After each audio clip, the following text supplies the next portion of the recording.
All right, I'm gonna get started here for us. It'd be really great if everyone could go on mute if you're not talking, please.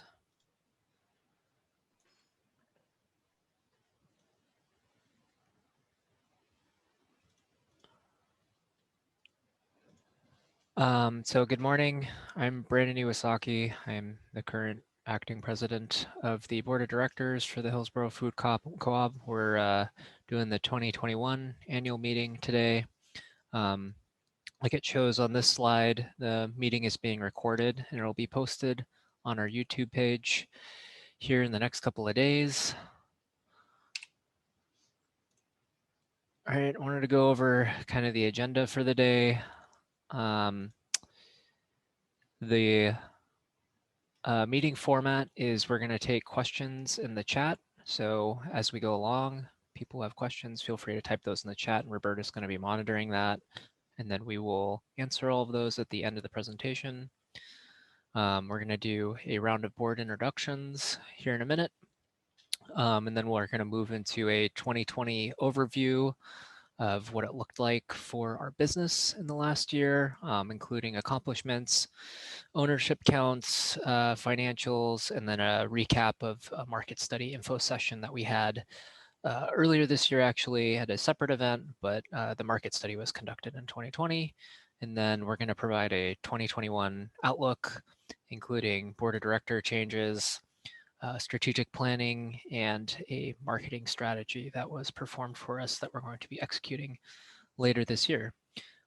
So I would love it if we could go through the intros, starting with Adam. And again, I'm Brandon Iwasaki, president of the board. Adam? Sure. Hi, I'm Adam Samantel. I'm a board member and I chair the outreach team.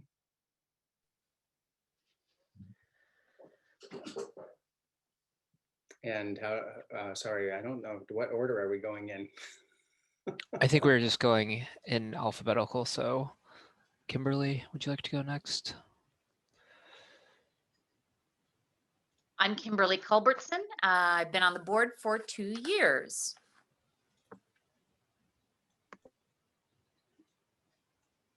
Henry? Yes, my name is Henry Arubisala and member of the board. I've been on the board now. This is my 3rd year. I'm passionate about the Hillsborough Food Co-op because I believe it's good for the town of Hillsborough, for our community, it's good for the environment.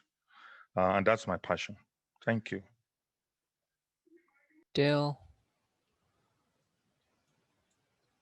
Unmute. There we go. I'm Dale Case. I'm 5 years on the board.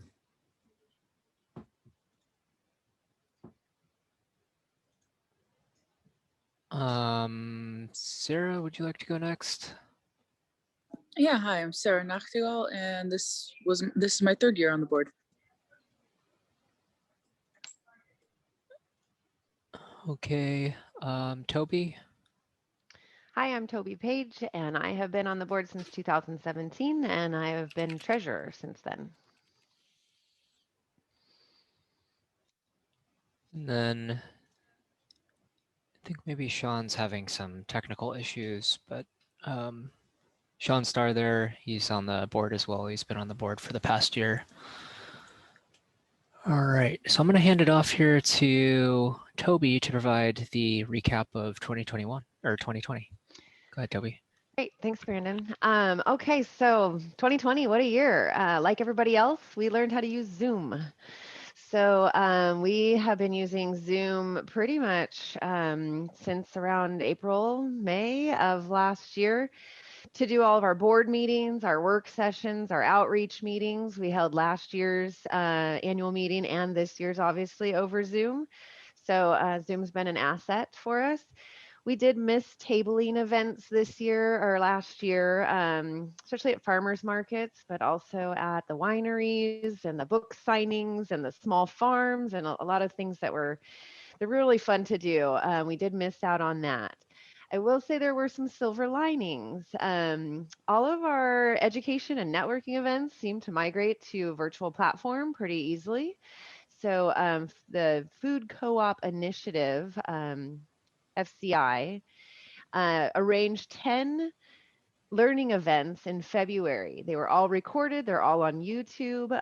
Really great stuff just for anybody to pop in there and look at. So if you're super curious, you can check it out. But those were really nice networking with other co-ops. We also have our annual conference this year up and coming is virtual. We're looking at your email. Thanks. Uh-oh. Woo, all righty. We're back. Anyway, up and coming this year, we are able to send 9 of our leadership team members, and that's really great because in the past, this conference has been held in Wisconsin, and it's been quite spendy to get many board members there. So compared to 2 to 3 board members in previous years, we feel that 9 attending is pretty fantastic this year.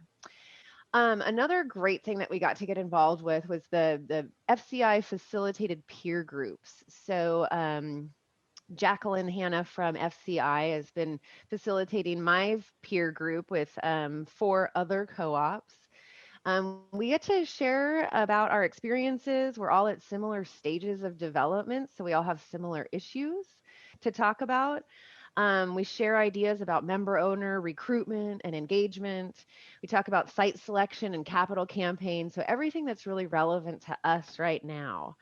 And what's nice is that we can just talk as a group and share ideas about organizing and accomplishing our goals.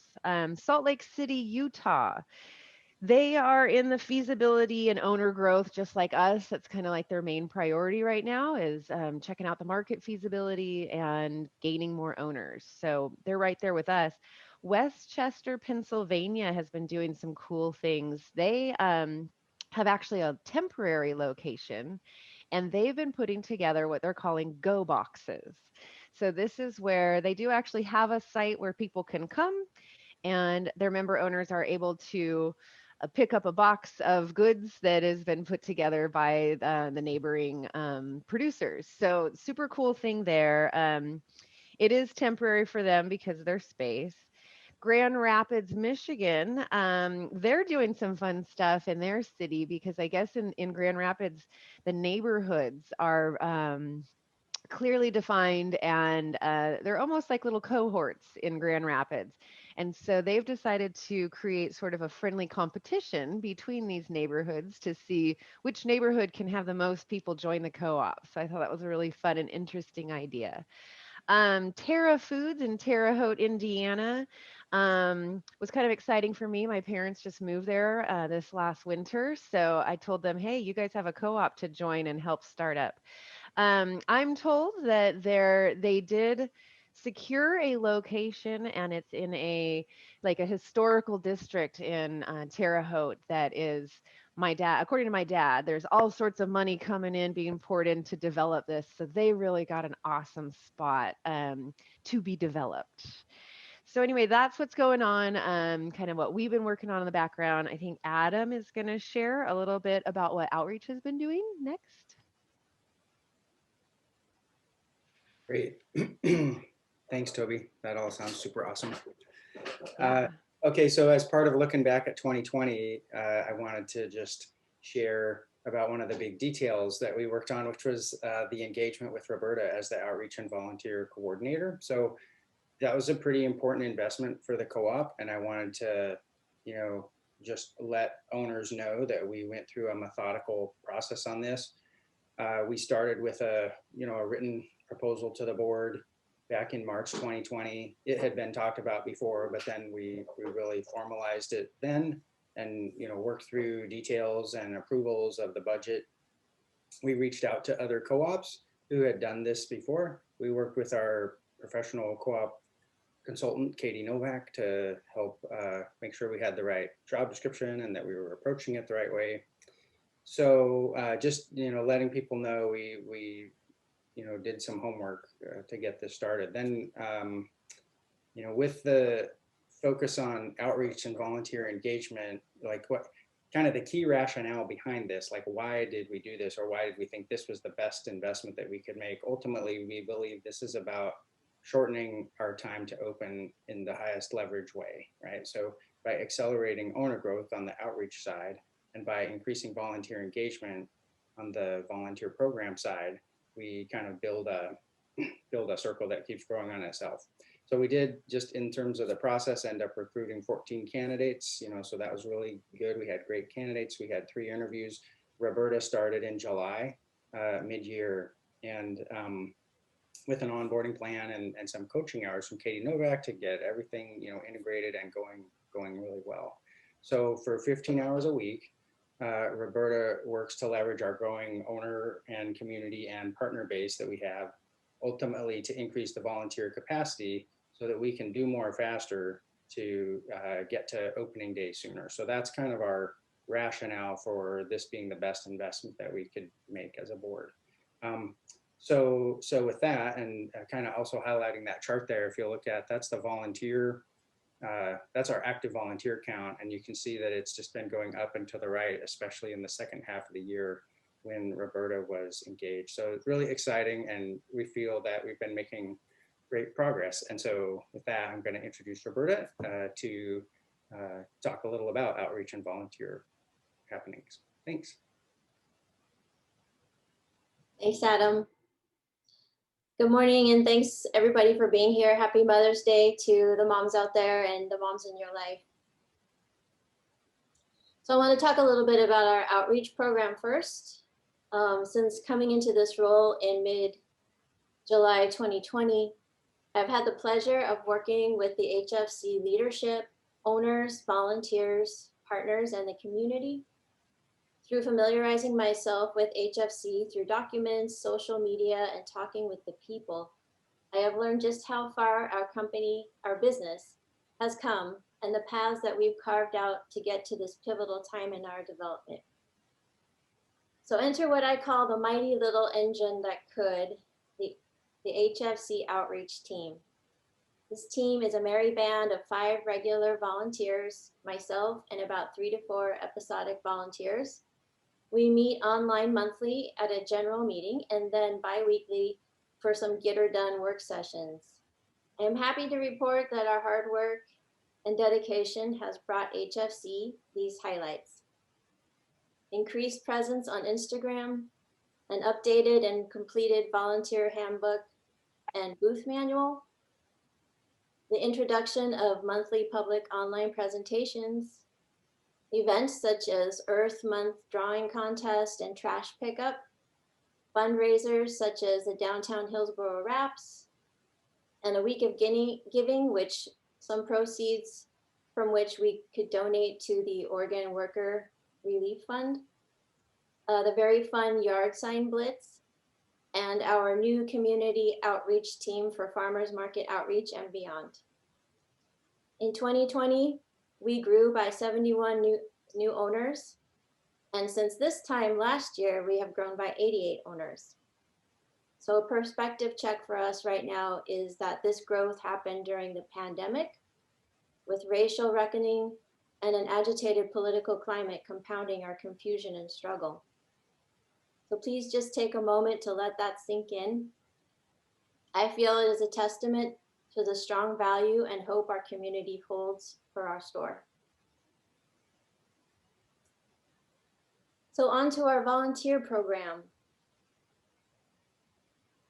Our volunteer program is full of the best people I could hope to work with. Our program aims to build on a solid foundation on which volunteers, whether they be owners or not, feel their time is valued and worthwhile. We strive to support our volunteers so that they are free to share their expertise and enthusiasm joyfully. We also want to offer opportunities for volunteers looking to learn new skills. All of this comes with new relationships formed and a feeling of building a very special place together. We all have something to give, and it is all very appreciated.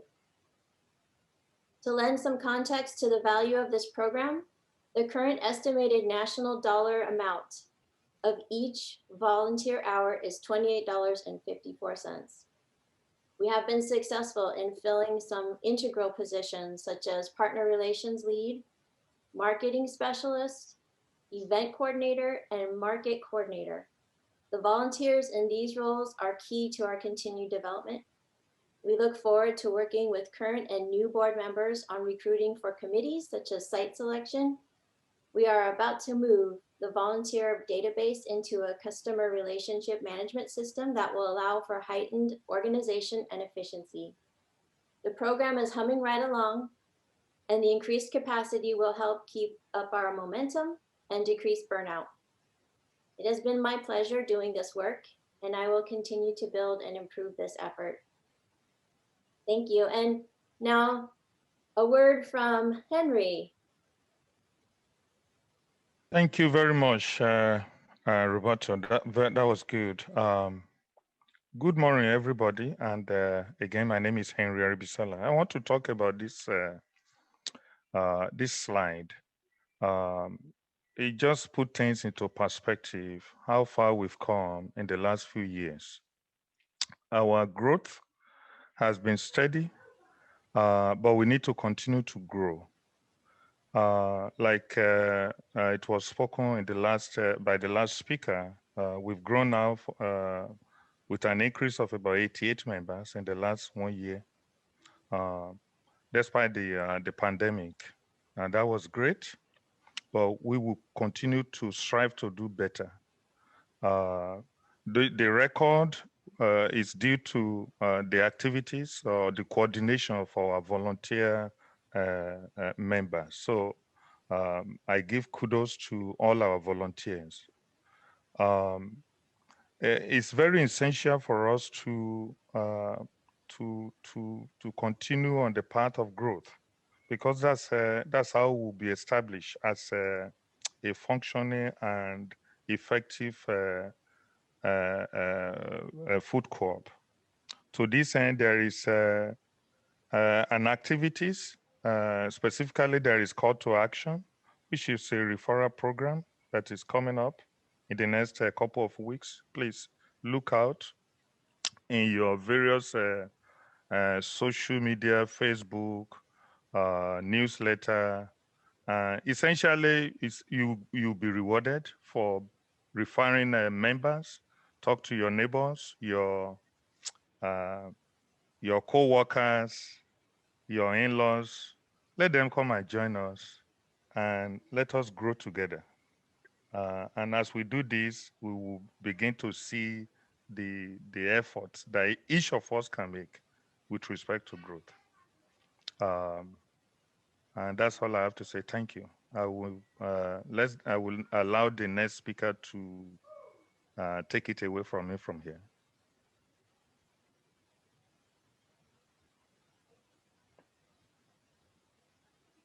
That's me. All right. Thanks, Henry. Yes, and very important that we keep on growing. So everybody who's on the call today, if everybody told a friend, we would be that much closer to opening day. So I know Roberta and Adam and the whole outreach team's got some exciting stuff for getting those numbers boosted for this year.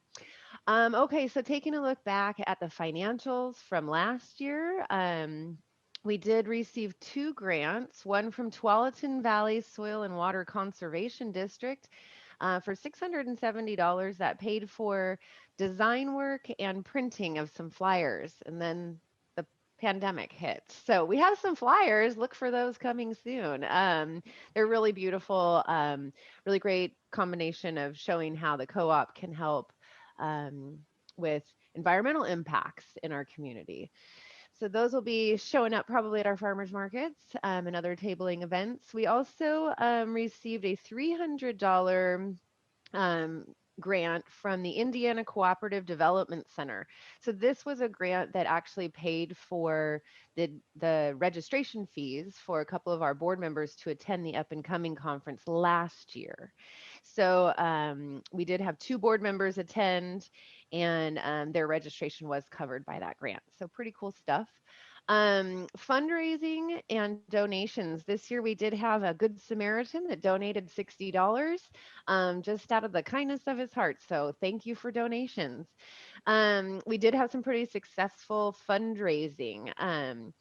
with the week of giving and the gift wrap. So these monies were monies that were raised in 2020. They actually came into the account in 2021. So that was a little bit of a sticky accounting issue, but the funds that would be donated to the Oregon Worker Relief Fund actually got donated in 2021 as well. So anyways, that was a great fundraising event. We did raise plenty of money for that to really cover a lot of costs. As far as the owner equity shares, our owner growth was down a bit from last year. But we did have 71 new owners in 2020. The 88 number was the last 12 months. So we had 71 new member owners in 2020, and 56 of them were full memberships. So that's paying the full $200 up front. So that does help us get a nice chunk of money for the year. And our next slide is our expenses. Operating expenses, that's a big number because that includes our director's insurance and liability insurance so that we can be at farmers markets and other events and be covered by our policies. Outreach did not spend too much this last year because we had to do everything virtually. So most of that was spent on Facebook ads and boosting, things like that, with some other incidentals. As far as professional services go, as we get closer to opening day, we do have a greater need for professional services. The board members are all volunteers, and we all come from a variety of backgrounds, and we have skills. But certainly, there's a need for some really higher level skills and time sets. So we did hire Roberta, our outreach and volunteer coordinator. She began in mid-July or late July of 2020, been doing awesome things, really feeling that is money well spent. We also engaged in our market feasibility study in 2020. So that was a big investment we had done by G2G Research, Debbie Sausana, who did a fantastic job and is still under contract that we will be looking at a couple more sites so that are prepaid. As far as development goes, most of that was the travel cost for our 2 board members that we sent back to Wisconsin last year. So $1,100 was paid for travel. So what a great testament to going virtual, and we get to send so many more folks and really save on those travel costs. Charitable contributions, this $500 is in cooperation with the Partners for a Hunger-Free Oregon and the Hillsborough Farmers Market. So the Partners for a Hunger-Free Oregon are a 501c3. They have been partnering with the farmers markets to match the SNAP dollars. So when folks come in with their SNAP benefits at the farmers market, thanks to the Hillsborough Food Co-op and other organizations like us, there's monies available to match their dollars. So they actually get double their dollars at the farmers market. So this has been a super successful program that's been going on for several years. I do have a little insider info that they're working with Congress right now to see if we can get this sort of arrangement to happen in other venues, such as grocery stores. So, hey, maybe in the future we'll be able to see things like this happening in our store. And again, the Oregon Worker Relief Fund will show up in next year's financials as far as donations, because we donated that money in 2021. Kimberly, I guess, is going to review some of the highlights from our market study.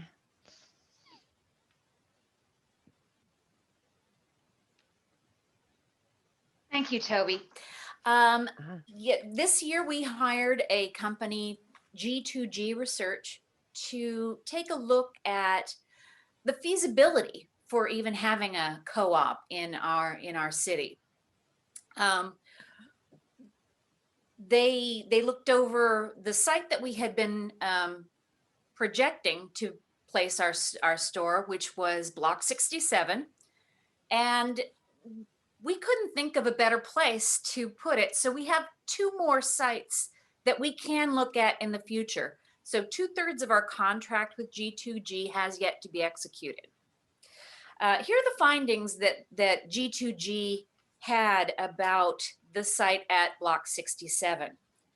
The proposed co-op will serve a large size trade area and with a very, very high density. Typically, a food co-op serves a population of about 93,500 people. Our trade service area looks to be about 132,000, and that's looking at 2010 census data. So we've densified considerably since then. We have a demographic composition that is considered quote unquote weaker than typical co-op industry average. This indicates that they rely heavily upon university people and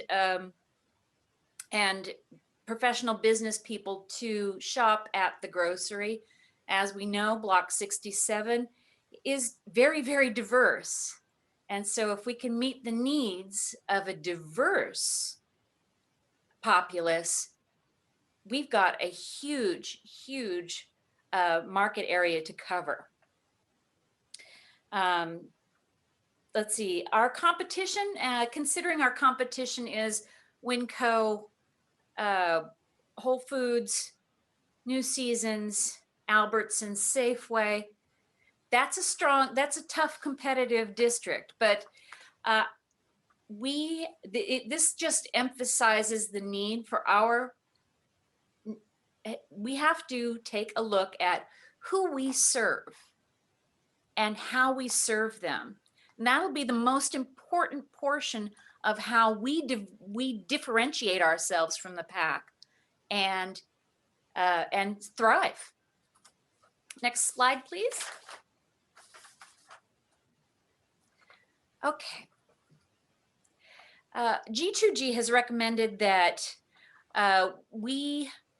they've given us several recommendations so that we can get started on a track to success. And they recommended that the store offer a mix of clean and conventional foods, locally produced natural and organic foods. By clean, they mean conventional foods that are done in more organic manners.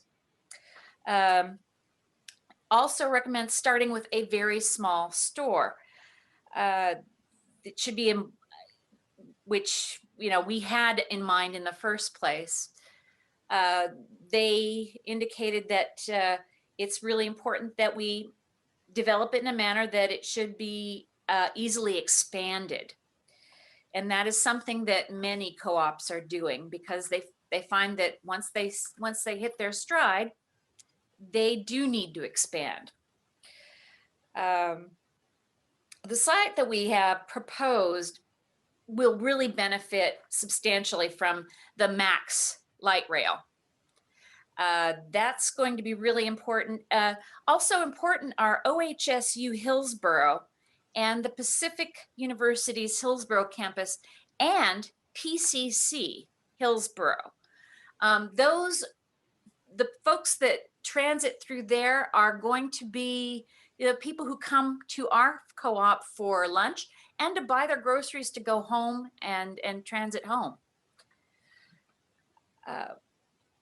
We are also looking at prepared foods, which will help with that grab and go lunch hour rush. We have been looking at a deli counter, soup and salad, and it's going to be our emphasis on what makes our foods better than the chain restaurants around us that's going to differentiate us from the competition in that arena. We have, through Roberta, we have started working on outreach and making community connections. And that was another key finding in the report. We have to be reaching out to all of our reference groups, our cultural organizations, our schools, and making sure that all of those institutions know that the Hillsborough Food Co-op is going to be a big part of our community now and going forward. See, we also, part of what co-ops do in other cities and states is educate the folks who do come to the co-op and the public at large. So education is going to be a very big component in what we do. We, through our outreach programs, we're already getting people used to knowing what we are doing, but we'll probably be doing with partnership of dietitians and local doctors, we'll probably be doing more education. And we look to be making the relationships that will facilitate that. So our next steps, and if you advance, thank you. Okay, the next steps. So we have our study. It's only a third done. If we decide that there is another spot that we want to have looked at, we can call G2G and have them review it and do the full analysis that they did for us, which is fairly detailed. But we're in the process of our financial feasibility and planning, which means we need to grow ownership. We will be putting together a site selection committee, which is really exciting. There's a lot to be done in that arena. It's working with builders, it's working with landlords. It's, just basically deciding where we fit into the community, literally. We will be continuing to develop our business plan. That's, deciding on a market mix. It's deciding on how we are going to run our business and what proportions we are going to be spending on education versus salaries versus management. And the most important bit, and the thing that brings us all together on this, is we are preparing for our capital campaign. That will garner the money that we need to secure a building and build out our grocery store. So I suggest that everybody who's listening today, take a look at what we've been doing. I did a longer presentation on this earlier in the year, late last year, and make a decision to get involved this year. It's really, really important that we have all hands in so that we can lift this grocery store up and make it the great gem that it's going to be. And that's all for my presentation. And next is Toby Hi. again. Thanks, Kimberly. Yeah, that's definitely a good summary of what we learned and where we are headed and what we still need to do. So lots of work, everybody. I would like to introduce our new board members. So we did have elections, and those were all held prior to this meeting. So I'm happy to announce that all 4 of these people are going to be joining us as board members.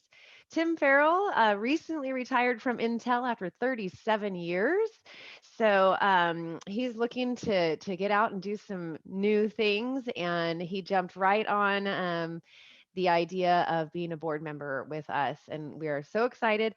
Tim brings expertise in project management, accounting, sales, a lot of business stuff that we really need his help with. So thank you, Tim, for joining us. Kirsten Murray.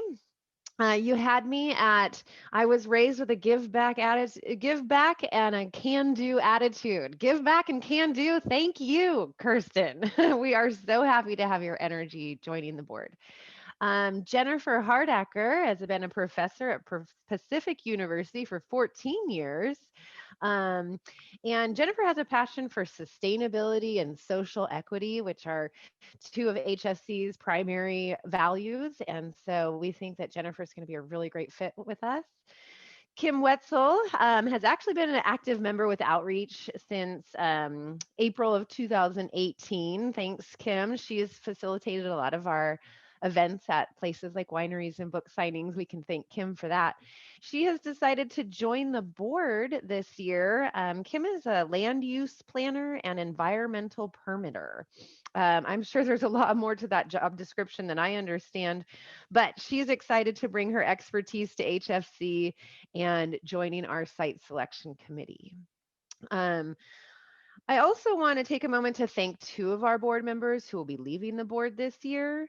Kimberly Colbertson has been with us for 2 years, and in this time she has worked on finding and securing grants. So this is something that's super important for us. Outside of owner equity and the fundraising we do, we really rely on grant funding. So Kimberly's got a nice handle on what that all looks like. I've been told that she's not totally leaving our organization, but that she's just leaving the board. So we hope to still have her on board for finding more grants and securing more grants for us. She has helped form connections with key partners in the community, which is also very important for us. Sarah Noctegal has been on the board for 3 years, and she has shared her knowledge of business administration, and as we have continued to develop as a startup. Like I said before, we're all volunteers and we come from different backgrounds, but Sarah's business administration knowledge has really helped to guide us in those areas. So on behalf of the entire board, I would like to thank both of you for your service and really hope that we get to benefit from your continued support as we make it to opening day. Thank you. And Brandon. I think that's me. All right. I'm going to go over some of the strategic planning initiatives that the board has been working on to sort of get us into this next phase of development and growing our business. So you can see the 4 areas of strategic planning, and I think these were sent out previously in an update from the board, but they are financial strategy, resource strategy, organizational development, and partnerships. And I'm going to just kind of walk through each one and why they're significant to the board and to our business. So for the financial strategy, we want to increase investments in fundraising to cover a greater proportion of our operational costs and preserve some capital for the capital campaign that's going to be coming to us. We felt like having some seed capital to provide the volunteers and some professional services during the capital campaign is really important for us to set some money aside for. So we're going to be looking, like Toby mentioned, to rely more on funding mechanisms like grants in order to fund some of the operations as well as little project ideas that we have. So resource strategy, we really want to acknowledge the limits of HFC's all volunteer resource capacity. And we want to move towards investing in more paid services. A good example of this is Roberta, which we covered earlier in the presentation, but having that volunteer coordinator and manager is something that has really paid returns for us in the investment in her contract. We're hoping to expand that sort of approach to project management, to think about, you know, what's coming in for our business and what kind of tasks we're doing. We have some other ideas too, thinking about marketing more and just other services that really are going to help us move to additional maturity in the business. So 3, organizational development. We're looking to slowly transition our organizational model into one that creates greater volunteer autonomy. We don't want the board to be a bottleneck for getting things done. I think we've really successfully implemented a couple examples of this. The outreach team is a great example of things getting done without a whole lot of board interaction. Another one is the CRM tool, the customer relationship management tool that Roberta mentioned earlier. That was stood up kind of in outside of the board oversight, so that they were able to do that on their own. We want to create more opportunities for teams and task forces and like to form around certain ideas and help us get things done without the board having to be closely involved. So the fourth area is partnerships. We feel that partnering is critical to HFC's success, and we will continue to invest resources to expand our partnerships in the community, as well as deepening existing ones. I think we have a great mix of partnerships. Kimberly has gotten us involved with the Chamber of Commerce, for example. We've been working with the city. We're looking at opportunities to work more closely with some of the universities nearby. There's the Oregon Food Bank. The number of partners in our community is just tremendous. And we really want to take advantage and leverage those partnerships to help us grow and show that the business that we're starting actually can serve a lot of different needs and provide a lot of value to the community. So as we go through 2021, we're going to be looking to stick to these strategic planning initiatives, as well as grow them out and understand how we get down to the task level and really continue momentum with building Hillsborough Food Co-op. And the next slide that I'm going to be handing it off to is Dale's slide on the marketing strategy recommendations. Dale? Unmute. There we go. Good morning, everyone. So something that we've known for a long time that we needed is a marketing strategy and help with that. And we looked into it in the past, and it was, well, pretty prohibitively expensive. Well, thanks to very deeply appreciated volunteer Kara Haber, we now have a full-blown marketing strategy that we can take advantage of. She analyzed all of our Facebook messaging, our email messaging, such as our newsletter and our website, and found that we have done a good job of messaging, but there's a lot of room for improvement. And she has given us a map forward to do that. And all of it is in the whole point is to improve our awareness, the community awareness of us, and convert owners to convert interest to ownership, and move forward toward our capital campaign. So, and part of what she's given us is a long list of specific messages targeting specific audiences, and part of it also is that we have done a pretty good job of converting people who are already aware of co-ops and so on to being owners. But now we need to target a group of people who maybe don't even know that they need a co-op in their community. And she has showed us how we can do that. And implementing that will, because it was done on a volunteer basis, will save us a huge amount of money, and we're very, very grateful. So thank you. And that's it for me.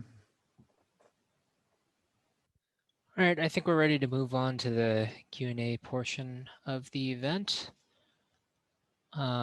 Roberta, did we have any questions come in?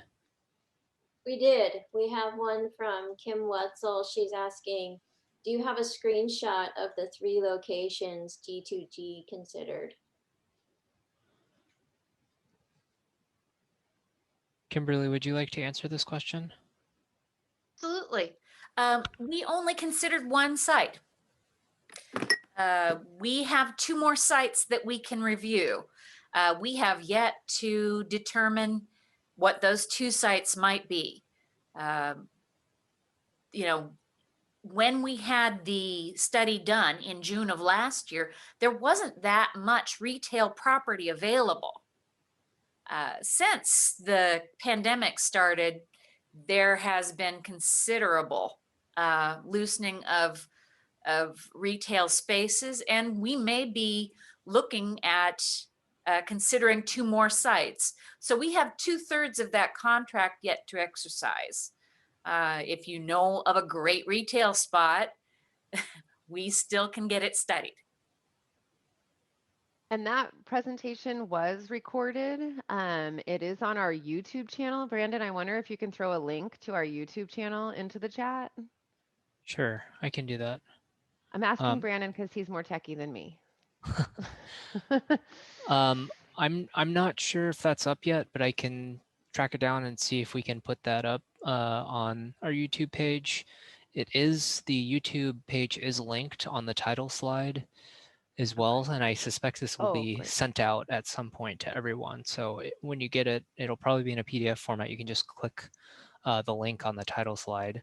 I just wanted to add one piece though to the market study and your question, Kimberly Wetzel, and that is that the original site that we had the study performed on was actually a hypothetical site, as Debbie termed it, meaning it wasn't an actual site where she went in and did a full analysis on the space itself and all the surrounding amenities to the site.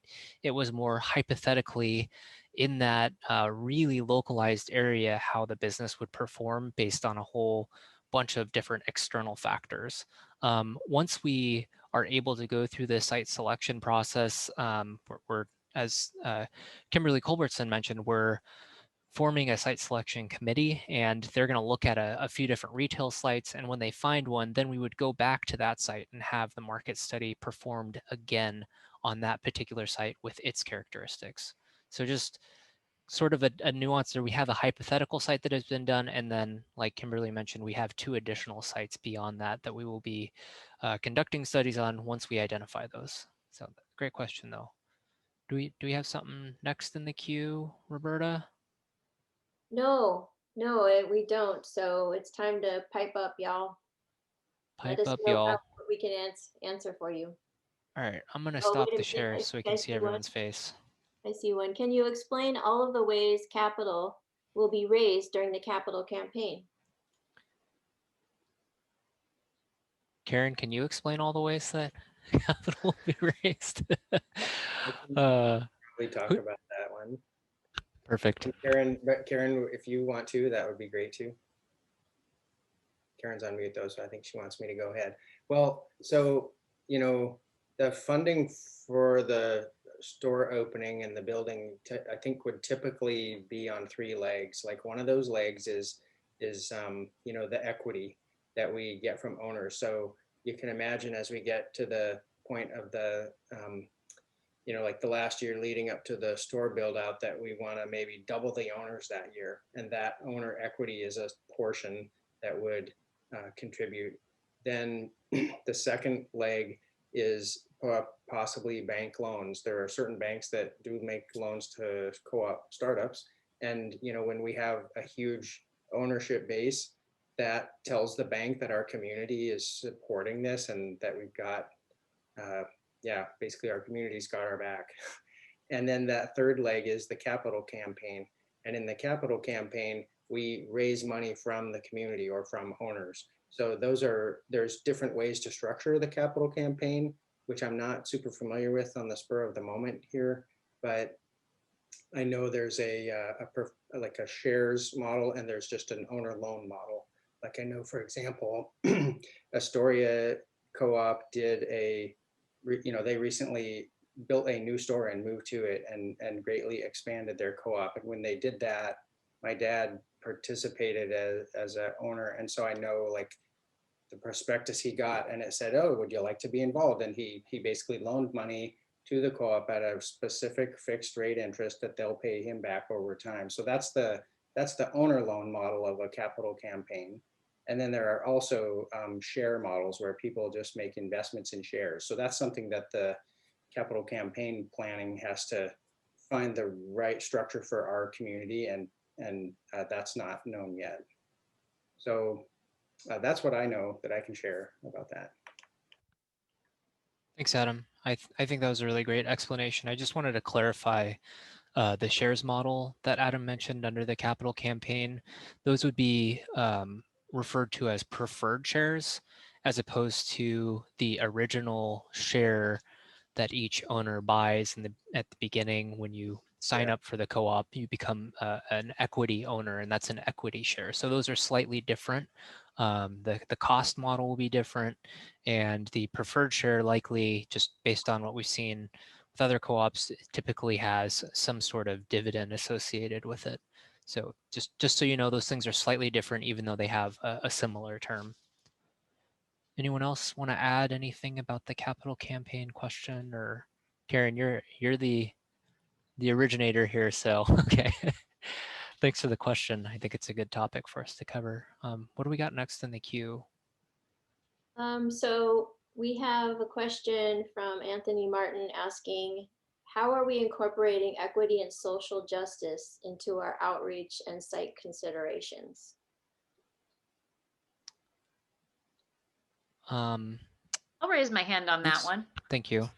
We're making relationships with cultural organizations predominantly at present. Because of COVID, it is difficult for us to do the kinds of person-to-person outreach.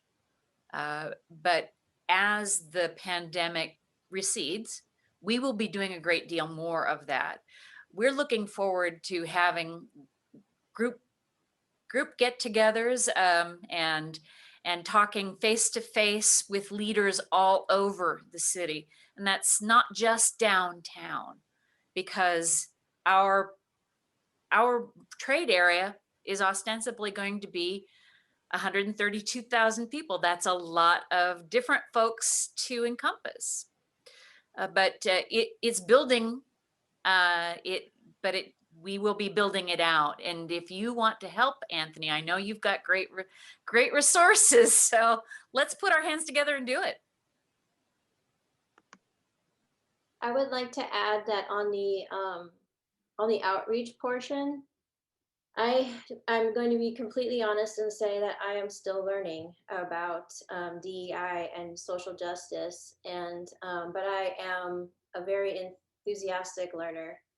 I think we're all kind of learning as well, and I will speak on behalf of the outreach team to say that if you would like to join us and help us move down the path to increase our awareness and our actual implementation to make sure that we are looking at social justice and DEI, please, we would love to have you to give us that perspective. So thank you for asking the question. I will say too that this year's up and coming is actually next week, and they're doing a pretty cool format. They're doing mornings for 5 days, 1, 2, 3, 4, 5 days, mornings.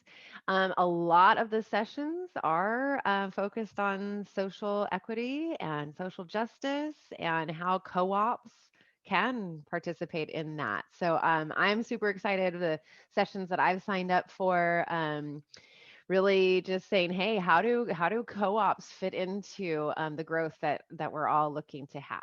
So Anthony, that's definitely something that will be highlighted this year at our conference, I think, throughout the 5 days. So we're excited to learn a lot there too.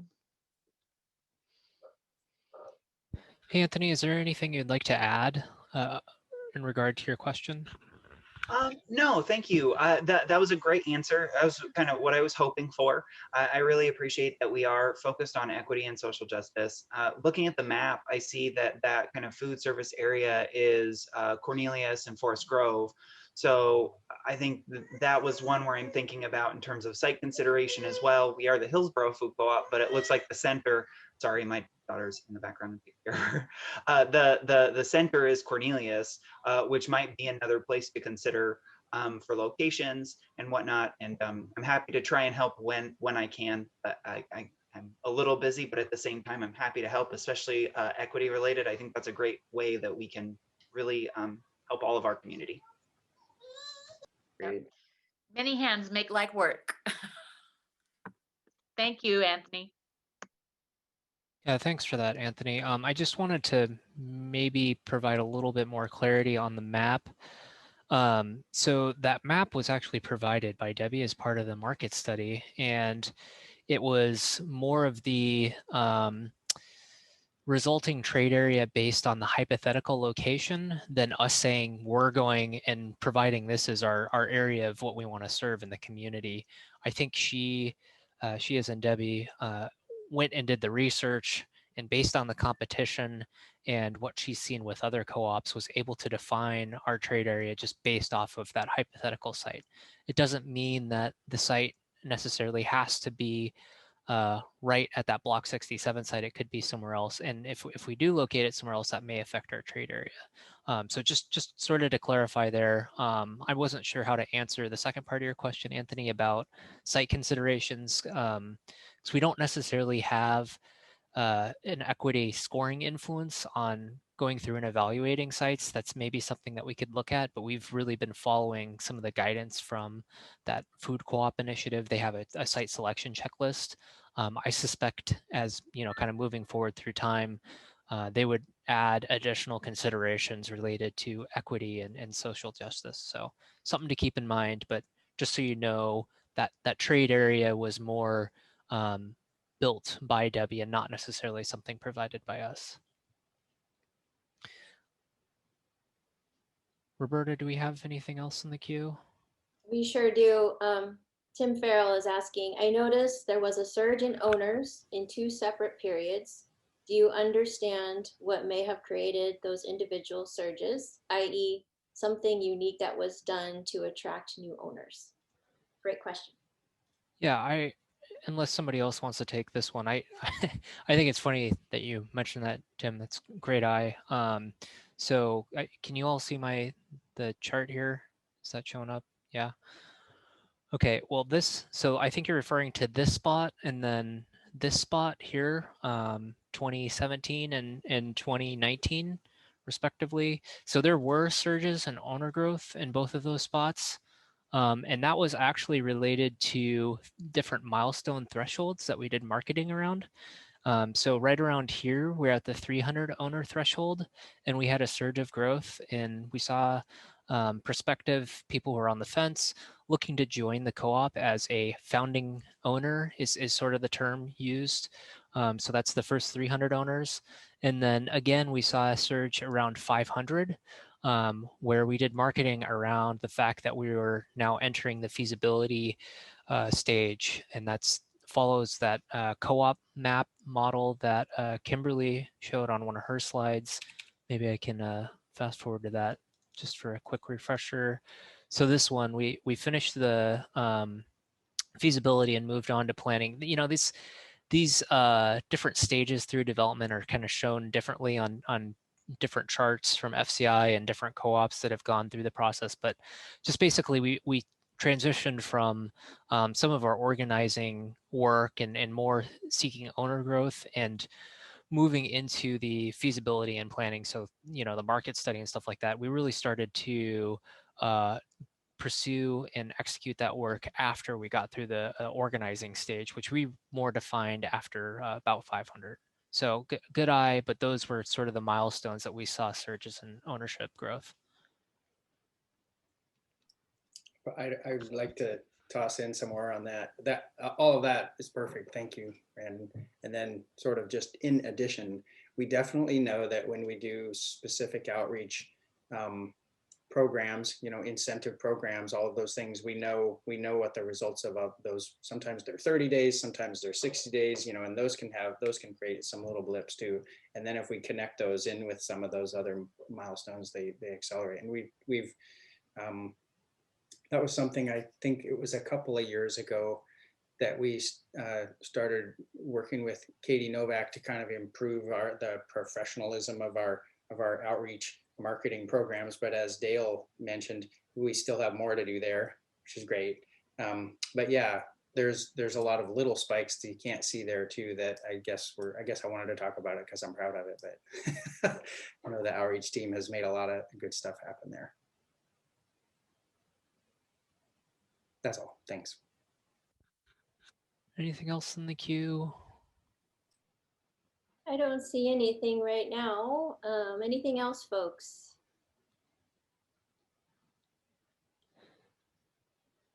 Would any of the new directors like to share any of their thoughts or excitement of joining the board here in the next month?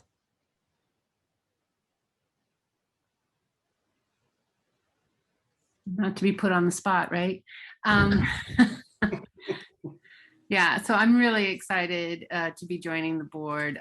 As Toby mentioned, I have an interest in equity and sustainability, and working with Pacific University. I hope that I can be a bridge for that particular partnership, and certainly I'm already thinking of lots of ways to involve students from Pacific and so on and so forth. So it would be fun to have some of that younger energy too, right? So thanks for having me. I'm very excited to be joining you. Similar. Okay. Go ahead, Sam. I'm very excited to be here and looking forward to helping move it to the next phase. So it feels like it's at a very exciting time. I've watched silently the last several years, and now hope I can add to the building process. I'm excited to just work to add this to be a connector of our Hillsborough community, because I think strong communities are more successful, and I think this would be a great addition. I believe it will.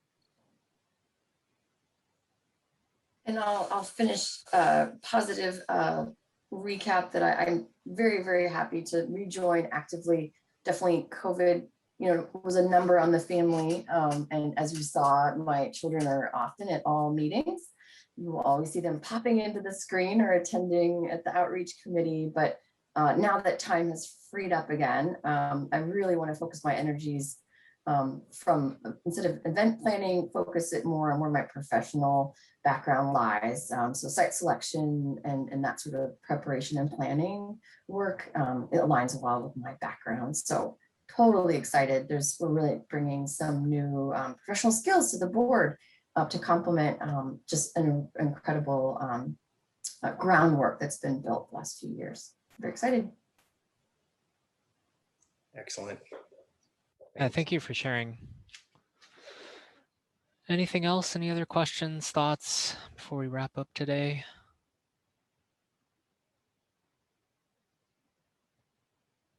All right. Well, I want to thank everyone for attending.